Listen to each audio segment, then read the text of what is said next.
কিন্তু আমরা যদি নাম না করি, বলছে লক্ষ্য নাম করতে হবে, যে লক্ষ্যপতি তার গৃহেই সেবানি, লক্ষ্যপতি ঘরেই সেবানি। কোন লক্ষ্যপতি?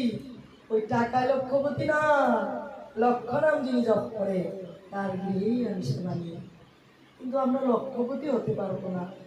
16 পূর্ণ করে যখন আমাদেরকে পাঠিয়েছে, 16 মালাটা অন্তত আমরা যেন জপ করি। চেষ্টা করবো যাতে এক আসনে বসে জপ করে, বেশি টাইম লাগে না, 1 ঘন্টা ভগবানের জন্য যেন আমরা 1 ঘন্টা দিতে পারি।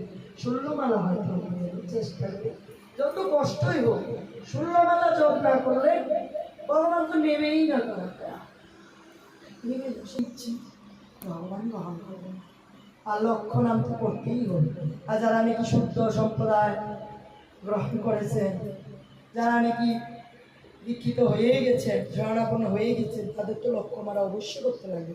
তাদের ছিল হয়ে গেছে ছিল, আর যাদের ছিল হয় নাই তারা 16 মালা যোগ করতে।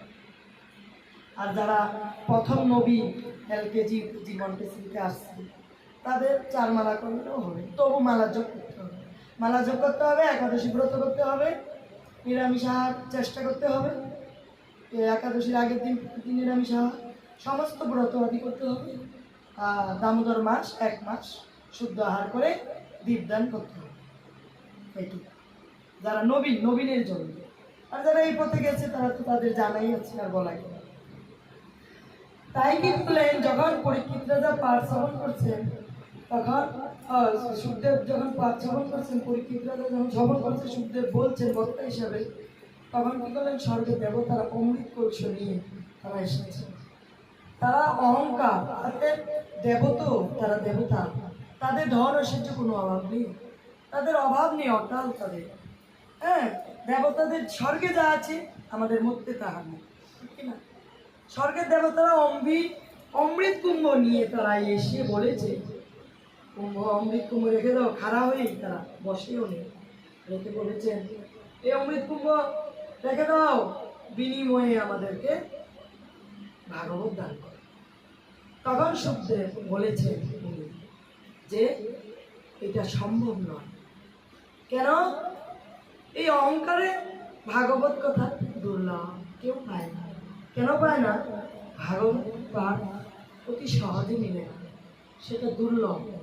আমার ধন আছে, অনেক ধন, আমি অহংকারে বললাম যে পাঠ করে দিও, আমি তোমাকে 500 টাকা দক্ষিণা দেব, কোনোদিন অহংকারে হবে না, দৈন্য সহকারে আমি ভাগবত পাঠ দিব, তার চরণে পড়ে তাকে তো প্রার্থনা জানাতে হবে যে আমি কথা মৃত্যু দিতেছি, দৈন্য সহকারে।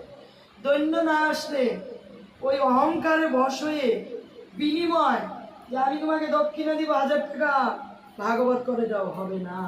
সেই পাঠের কোনো মূল্য হবে না, সেই পাঠ কোনো লাভ হবে না, এই লোভের কোনো স্থিতি নেই। তো বলতে পারেন তাহলে ভাগবত পদে দক্ষিণা দেয় কেন? বলছে এই যে দক্ষিণাটা দেওয়া, সেটা দৈন্য সহকারে দেওয়া, তাই কি না? এসে প্রণামী করে দিয়ে ভাগবত শ্রবণ করে কি না? আর সেই ধনটা তো গোবিন্দ সেবায় লাগে, সেটা দৈন্যের সহকারে যা দেয়। পাঠক কোনোদিন কি নিজে মুখে বলে? এই যে বড় বড় মহাত্মারা আসে যে পাঠ করে, অ্যাকচুয়ালি দাবি করে কেউ আসে না। যাদের জানিত আছে গুরু পরম্পরা দ্বারা, তারা কেউ দাবি করে আসে না, তাদেরকে জোরাজুরি করে জোরজবস্তি তাদেরকে দেয়। এই যে রাজে রাজে মহারাজ, উনি যে আমাদের গুরু মহারাজ যে জায়গায় জায়গায় পাঠ করেন, এভাবে করেন, কোনোদিনও কোনো দায় দাবি কিছুই নেই, যা দেন জোর করে, যা দেন তাতেই উনি সন্তুষ্ট হয়ে যান, ওনারা তাতেই সন্তুষ্ট হন।